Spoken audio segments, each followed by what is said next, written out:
오늘 우리들에게 주시는 하나님의 말씀 요한일서 3장 1절에서부터 3절까지입니다.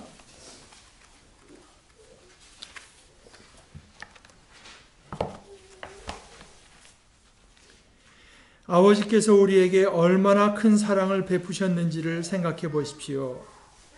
하나님께서 우리를 자기의 자녀라 일컬어 주셨으니 우리는 하나님의 자녀입니다. 세상이 우리를 알지 못하는 까닭은 하나님을 알지 못하기 때문입니다.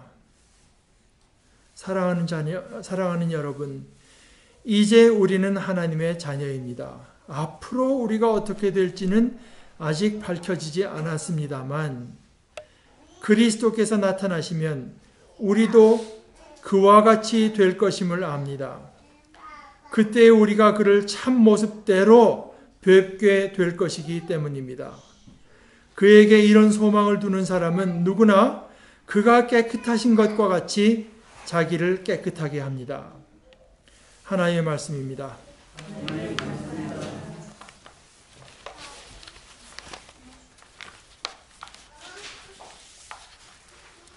영국 사람 C.S. 루이스가, 우리 아까 노종원 형제가 이제 기도에 대해서 얘기를 했는데, 기도의 효력이라는 책을 책의 한 글의 제목이 기도의 효력인데요. 쓰다가 이제 이런 말을 한 것을 제가 여러분과 함께 나누려고 합니다. 제가 좀 읽어보겠습니다. 기도에 대해서 말을 하는데, 우리가 하나님께 이렇게 해주십시오 하고 기도할 때, 우리가 이렇게 해주십시오 하는 기도에는 사실 문제가 있다. 하나님이 인간의 제안을 받아서 하나님의 행동을 바꾼다, 수정한다고 믿을 수 있겠습니까? 하나님의 지혜는 무한하기 때문에 뭐가 최선인지 누구 다른 이에게 들을 필요가 없고, 또 하나님은 무한히 선하시기 때문에 빨리 해주십시오, 이렇게 해주십시오 하고 그 일을 재촉받을 필요가 없습니다. 그런데 하나님은 어찌됐건 인간의 도움이 하나도 없이도 모든 일을 이루실 수 있지만, 토양, 날씨, 동물, 인간의 근육, 지성, 의지가 그분의 뜻을 이루는데 협력하도록 허락해 주십니다. 이제 그래서 파스칼이 말한 것은, 하나님은 우리 같은 피조물들에게, 피조물은 어떤 원인자는 못 되는데 사실은 어떤 일의 원인이 될 수 있는 어떤 위험을 허락하시고자 기도를 제정하셨다. 그러니까 우리가 기도할 때 우리가 대단한 존재가 된다는 겁니다.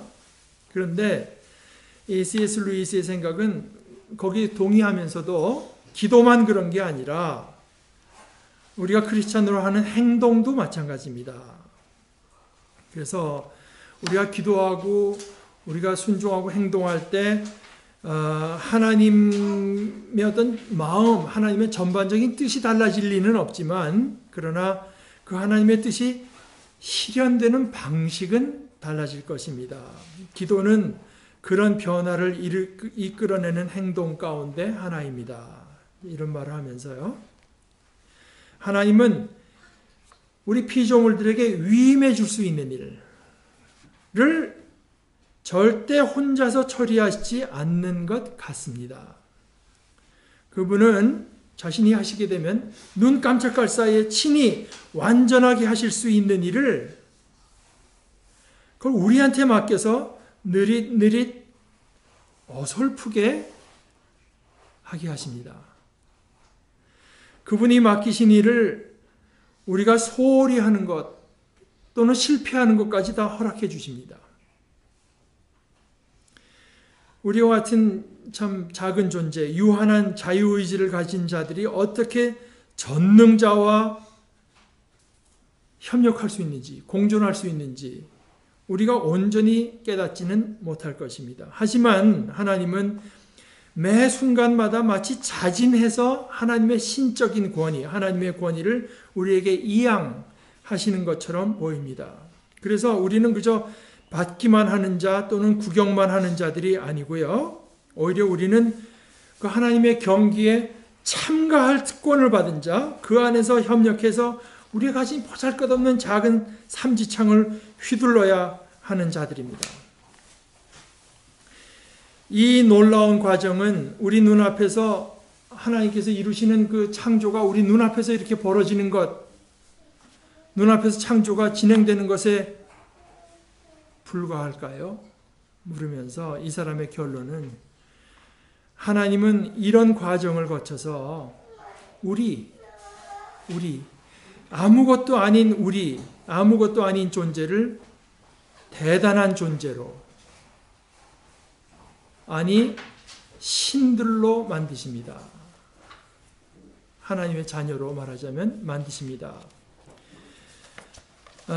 이분이 그저 여러 번 글을 통해서 강조하고 전하고자 했던 메시지 중에 하나는 그저 인간일 뿐인 인간, 그저 인간, 보통 사람 이런 것은 없습니다. 이것을 이제 거듭거듭 강조했죠. 인간이라고는 결코 그런 존재가 아닙니다. 인간이라고 하는 것은 하나님의 아들로서 거짓 하나님과 같은 권위와 영광을 갖게 되든가 아니면 그 하나님의 은혜를 끝내 거부하고 꿈에라도 한번 볼까봐 겁날 그런 흉악한 존재로 진행되는 그런 존재들인가. 둘 중에 하나인 것이지 그저 인간인 인간은 하나도 없습니다. 이제 그것을 계속 여러 글에서 강조를 했는데요. 이거는 물론 이 C.S. 루이스라는 사람 개인만의 견해가 아니라 무엇보다도 성경이 말하는 것과 합치합니다.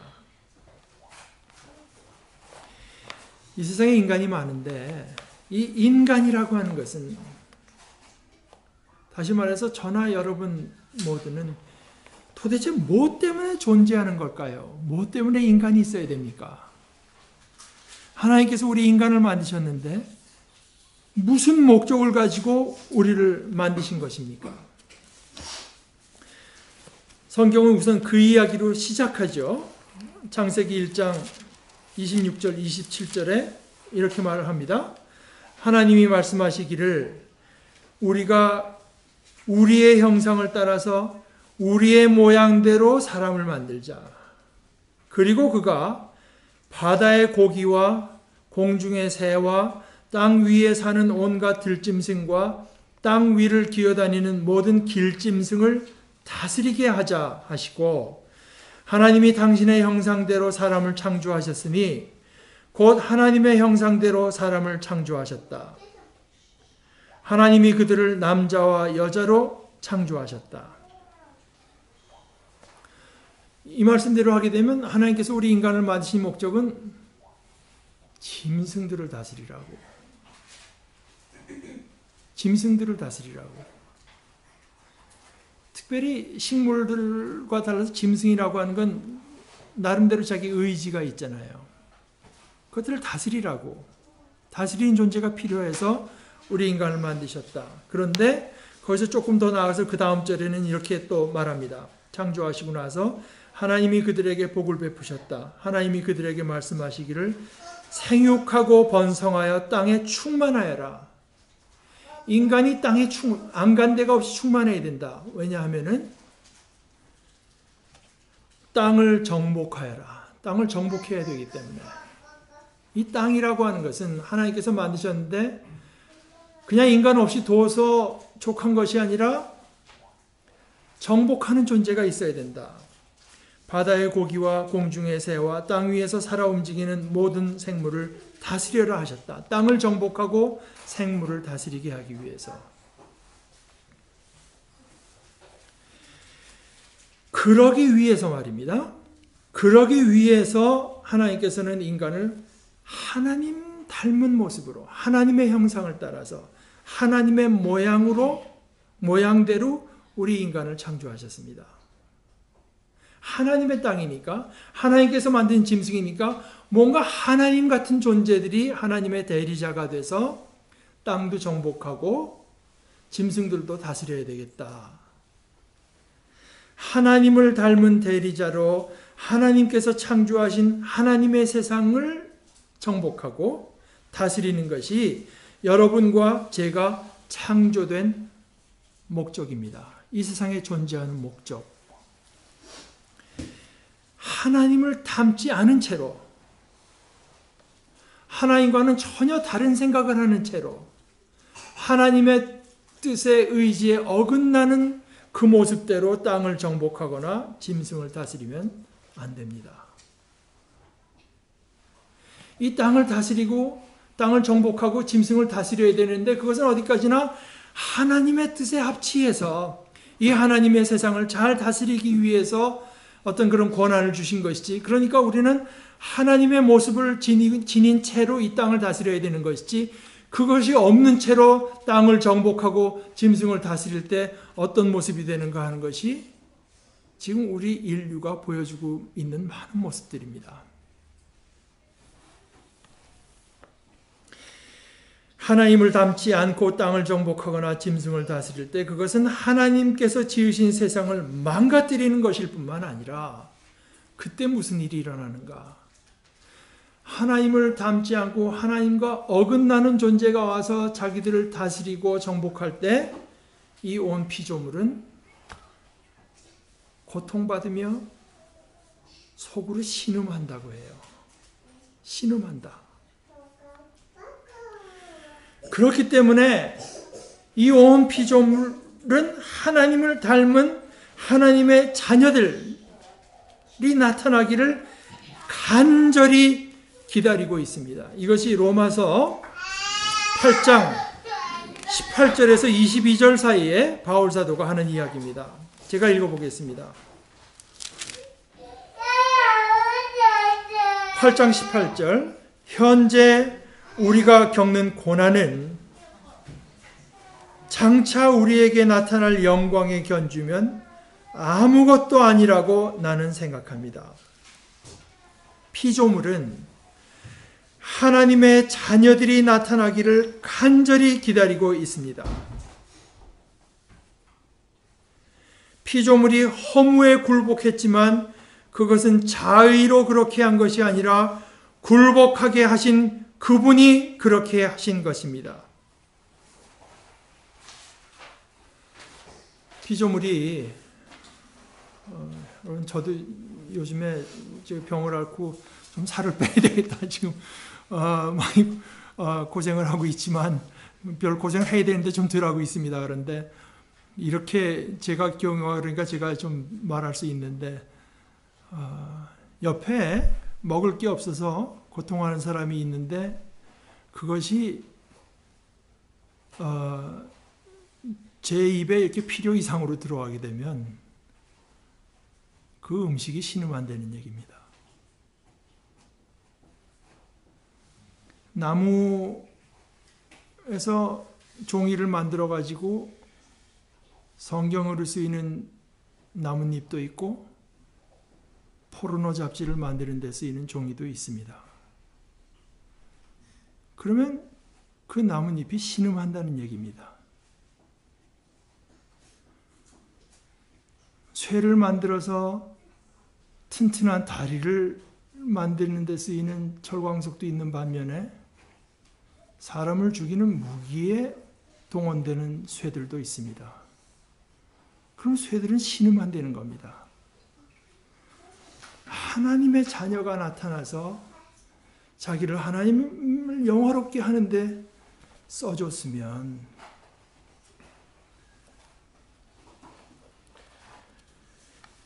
그래서 허무에 굴복했지만 그것은 자의로 그렇게 한 것이 아니라 그 하나님께서 세워주신 질서가 그렇습니다. 굴복하게 하신 그분이 그렇게 하신 것입니다. 그러나 소망은, 피조물에게도 소망은 남아 있습니다.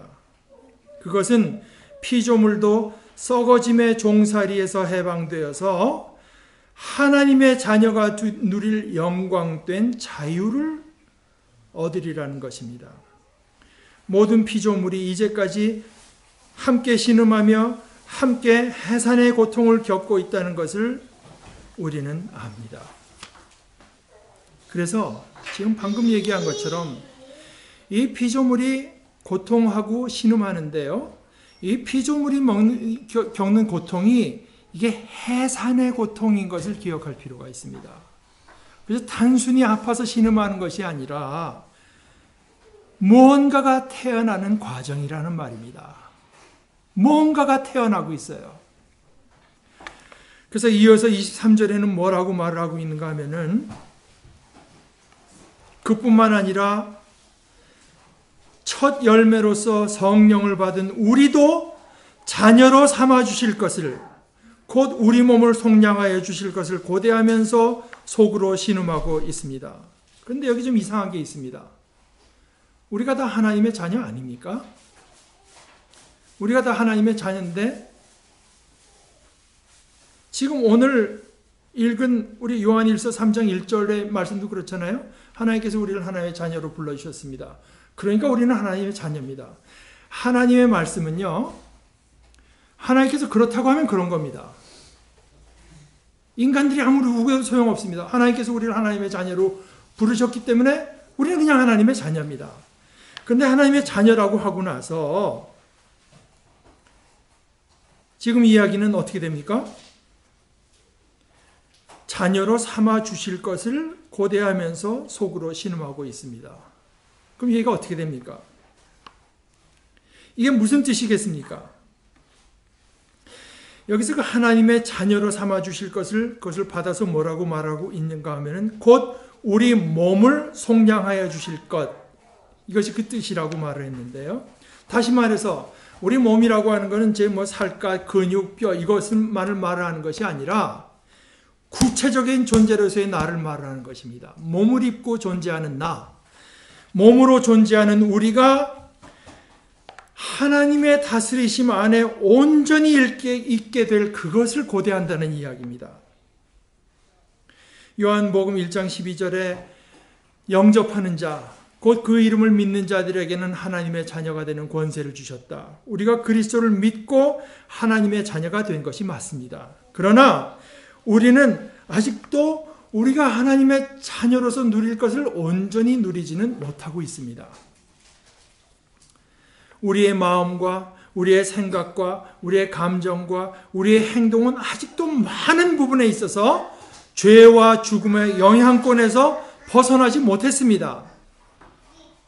우리는 마치 예수님처럼 온전히 하나님을 즐거워하면서 또 우리 자신이 하나님의 온전한 기쁨이 되는 진짜 하나님의 자녀, 하나님의 자녀다운 하나님의 자녀로 삼아주실 것을 고대하면서 속으로 신음하고 있는 것이 바로 우리 자신의 모습입니다.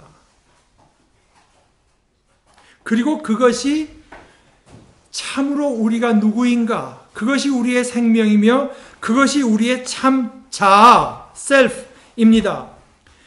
우리가 과연 하나님의 자녀라는 것, 우리는 정말 하나님의 자녀라는 것이, 그것이 온전히 드러나기를 고대하고 있다고 말해도 좋을 것입니다. 지금은 좀 긴가민가합니다. 지금은 하나님의 자녀라고는 하는데 하나님의 자녀가 저래? 이런 모습이 우리에게 훨씬 더 많이 있습니다. 그러나 우리가 정말로 하나님의 자녀라는 것이 누구도 부인할 수 없이, 누구도 의심할 수 없이 온전히 드러나기를 우리는 고대하고 있다고 말해도 좋겠습니다. 그리고 실제로 그것이 드러날 때가 옵니다. 그게 언젠가 성경의 여러 증언을 따르면 그거는 주님께서 온전히 드러나실 때, 주님께서 온전히 드러나실 때 그때입니다. 신약성경 골로새서 3장 3절 4절을 제가 읽습니다. 여러분은 이미 죽었고 여러분의 생명은, 제가 지금 말한 대로 하면 여러분의 자아는, 여러분의 참모습은 그리스도와 함께 하나님 안에 감추어져 있습니다. 여러분의 생명이신 그리스도께서 나타나실 때 여러분도 그분과 함께 영광에 쌓여 나타날 것입니다. 이것은 모두가 고대하는 일입니다. 우리가 물론 고대하죠. 하나님께서도 그때를 고대하고 계십니다. 우리 주님 예수께서도 그것을 고대하시고 그 가운데 이 일을 이루시는 성령께서도 그때를 고대하고 계실 뿐만 아니라 지금까지 우리가 읽은 성경에서 본 바에 의하면 모든 피조물들도 그것을 고대하고 있습니다. 자기들을 옳게 다스려줄 하나님의 자녀가 나타나기를 고대하고 있습니다. 자기들도 우리 인간의 손, 우리 인간의 케어, 우리 인간의 어떤 청지기로서의 역할을 힘입어서 하나님을 영화롭게 하는데 쓰이기를 고대하고 있습니다. 피조물과 우리가 내는 신음은 하나님께서 이 일을 이루시는 과정에서 겪는 고통 때문입니다. 이 고난과 아픔과 신음은 결코 아무 목적도 이루지 못하는 헛된 것이 절대로 아닙니다. 이 모든 일들이 하나님의 손에서 쓰여질 것이기 때문입니다. 쓰여지고 있습니다. 하나님께서는 이 일 어떤 것도 빠짐없이 이 일 모두를 사용하셔서 무엇을 이루시는가? 우리를 하나님의 자녀로, 하나님의 자녀다운 자녀로 반드시 만드십니다. 로마서 8장 28절 29절 하나님을 사랑하는 사람들 곧 하나님의 뜻대로 부르심을 입은 사람들에게는 모든 일이 서로 합력해서 선을 이룬다는 것을 우리는 압니다. 이것은 이제 원문에는 수동태로 되어 있는데 주어가 안 나온 수동태, 다시 말해서 하나님의 이름을 언급하기가 너무 거룩해서 우리가 신적 수동태라고 하는데 하나님께서 이 일을 이루신다는 뜻입니다. 모든 것이 합력해서 선을 이루시는데 그 선은 뭐냐? 바로 다음 절에 하나님께서는 미리 아신 사람들을 택하셔서 자기 아들의 형상과 같은 모습이 되도록 미리 정하셨으니 이는 그 아들이 많은 형제 가운데서 맏아들이 되게 하시려는 것입니다. 하나님께서는 그 모든 일들을 통해서 우리를 예수 닮은 참아들 닮은 하나님의 자녀로 반드시 만드십니다. 바로 이것이 우리가 품은 소망입니다. 여러분, 이 세상에 여러 가지 희망이 많고 희망을 말하는 사람하고 희망을 품은 사람 많겠습니다만은 여러분 어떻습니까? 이것이 진정 소망으로 품을 만한 소망이 아니겠습니까?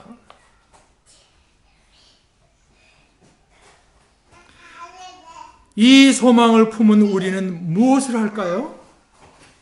우리는 뭘 하나?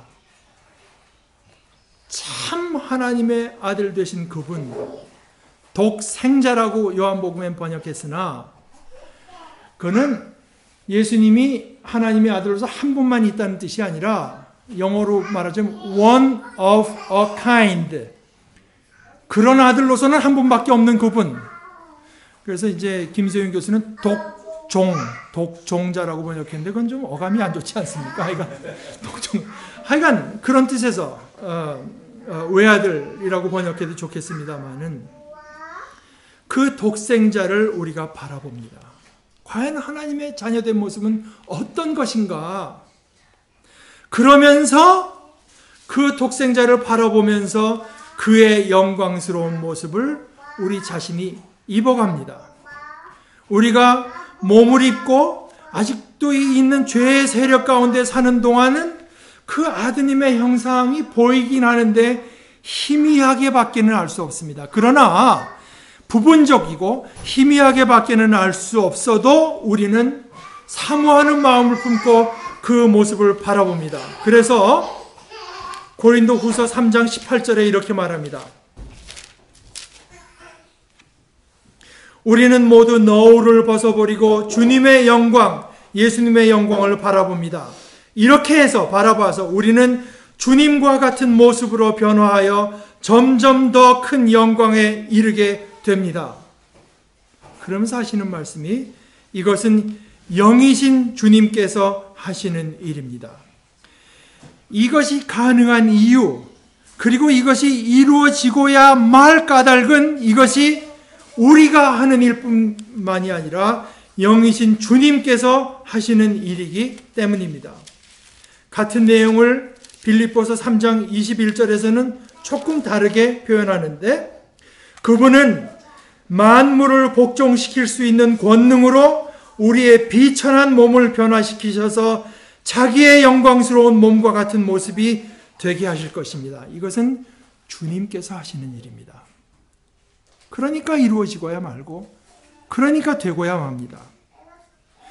오늘의 말씀에서 우리가 알게 되는 것은 그 아드님의 형상이 더 이상 희미하지 않고 아리송하지 않을 때, 다시 말해서 그가 온전한 의미에서 나타나실 때가 있고, 그때 가서 우리는 그를 참 모습대로 뵙게 될 뿐 아니라 그때 우리도 또한 그분과 같이 되리라는 것입니다.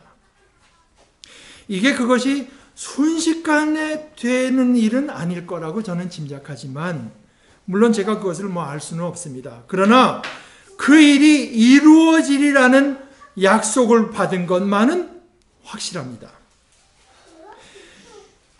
우리가 이렇게 희미한 가운데, 좀 아리송한 가운데 그 아드님의 형상을 볼 때는 어려움도 있습니다. 매일 성경 읽기가 귀찮을 때도 있고 피곤할 때도 있고, 우리 성경을 폈다가 아니 이 시간이 그 드라마를 하는 시간이냐, 우선 그쪽에 먼저 마음이 가는 일도 우리가 종종 경험하는 일입니다. 기도하면서 그분을 묵상한다고 해도 온갖 잡념이 우리를 사로잡기도 하고, 그래서 희미한 가운데 그 아드님의 형상을 볼 때는 어려움도 있고, 그래서 기도해서 이루어졌을 때 이 정말 기도해서 이루어진 거야? 아니면 어차피 될 일이 아니었나 싶을 때도 있습니다. 그래서 그 아드님의 형상을 볼 때는 어려움도 있고, 심지어 우리 자신의 마음을 집중하기조차 쉬운 일이 아닙니다. 그러나 그가 참 모습대로 나타날 때 가리움 없이 분명히 그 모습, 그의 참된 모습을 우리가 보일 때 그 모습은 너무나 아름답고 말입니다. 너무나 그 모습을 바라보는 것이 기쁘고 즐겁고 행복하고 황홀해서 아마 우리는 더 이상 다른 것을 볼 마음이 없을 것입니다. 우리가 이 땅에서 희미한 가운데 그 주님의 참모습을 보기를 사모하면서 우리의 영적인 감수성을 키워간 우리는 그 주님의 참모습이 나타날 때 이것이 바로 우리가 찾던 주님의 모습인 것을 보면서 과연 주님의 얼굴에 나타나는 그 영광과 자유와 아름다움과 진실함과 선하심 때문에 다른 어떤 것을 보고도 느끼지 못한 기쁨으로 가득 찰 것입니다. 제가 최근에 읽고 참 많은 감동을 받은 시편의 말씀도 바로 그것입니다. 시편 27편 4절, 주님, 나에게 단 하나의 소원이 있습니다. 단 하나의 소원.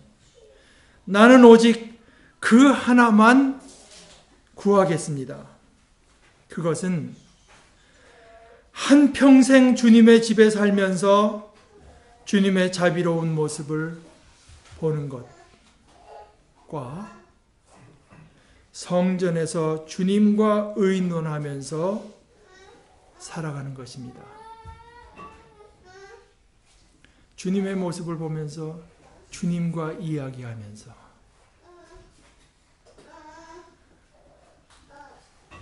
우리는 그렇게 살아갈 소망을 품고 이 땅을 승리해 나갑니다. 우리 모두에게 하나님께서 이 소망을 날마다 더해 주시기를 기도합니다. 우리 같이 기도하십시다.